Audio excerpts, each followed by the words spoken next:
Hello, my name is Amelia Sanchez. My group was Nathan Marquez, Connor Alexich, and Samantha Shadrick. We were all students at Lely High School.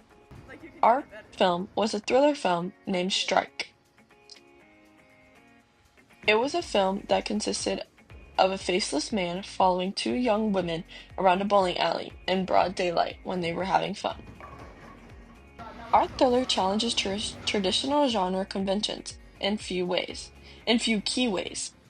One of the biggest differences is that we chose to film most of our scenes in daylight rather than the typical dark or nighttime setting associated with thrillers.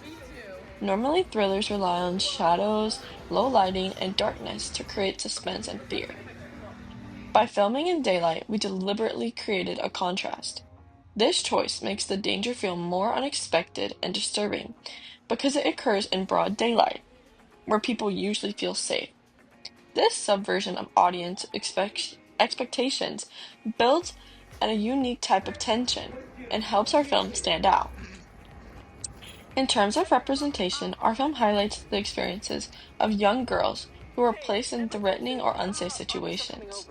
It focuses on the idea of vulnerability, especially how young people and particularly young women often face danger in places or moments where others might not see it. This reflects real social issues like gender-based fear, the safety in public spaces, and how danger can be invisible or underestimated by society. Characters aren't just victims, they represent a larger group of young people navigating independence and risk, which connects to broader conversations about youth and gender in media. I'm so nervous. Me Our film too. is primarily aimed at a teenage audience, particularly those between the ages of 13 and 19. We try to create a story that Let's take feels a picture, real and okay? relatable to this age group. The themes of the film, such as growing up, feeling unsafe, and having to trust your instincts, are common experiences for teens. Because the characters are also teenagers, the audience is more likely to emotionally connect with what they're going through. We wanted viewers to see themselves in the story, which helped build empathy and engagement. To reach this audience effectively, we would Like distribute you our can do any product better. using multi-platform I approach, can. focusing especially on social media. Platforms like TikTok, Instagram, and Snapchat are ideal because they're where audience spends the most time and where content spreads quickly. We could use trailers, behind the scenes videos, character teasers, and even interactive content like polls or story based posts to build hype. For wider distribution, we could also aim to release a full film or short version on popular streaming platforms like Apple Music or Netflix, where short films and indie in production are often gain attention. These platforms offer a global audience and give our film credibility while allowing teens to discover it from their phones, laptops, or TVs. With the right promotion, it could go viral or start conversations among its target audience. At the beginning of this project, we started using CapCut as our main editing software, but we didn't fully understand how the tools worked. We knew how to cut the clips and add basic effects, but our edits were simple and didn't create the intense or emotional impact we wanted. As we worked through the project, we began learning how to use the software more effectively. We developed skills like merging and layering sounds, overlapping music and voiceovers, and adjusting audio levels to create tension or emphasize certain moments.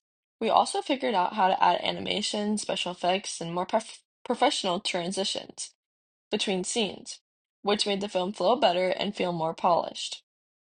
Another big improvement was in sound design. We learned that good sound can completely change how the scene feels.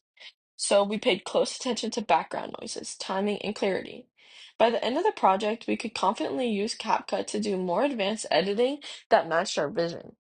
We also explored other apps and online tools to help with visual effects, color grading, and exporting the project in the best quality possible. Even though we couldn't fully get rid of the background noise. We tried our best, and we even use the voiceover feature to just voice over the exact clips that we needed. Our project involved a full range of technologies, from hardware to software to online platforms. For hardware, we mainly used smartphones with good quality cameras to record our scenes. In some cases, we used tripods and stabilizers to improve shot quality and keep everything steady. When available, we use external microphones to improve sound clarity, especially in outdoor scenes. For software, our main editing tool was CapCut, which we used to cut, arrange, and edit all of our footage. We explored features like transition visual filters, background music layering, text overlays, and audio syncing. We also used voice recording apps for narration or voiceovers, and occasionally use online tools like royalty-free music liberations and tutorials on YouTube to learn new techniques. On the online side, we use platforms like Google Drive and Canva to organize our project files, plan our visual layouts, and collaborate, as well as make the logo. Here's my creative critical reflection. Thank you so much for listening, and thank you for a wonderful class.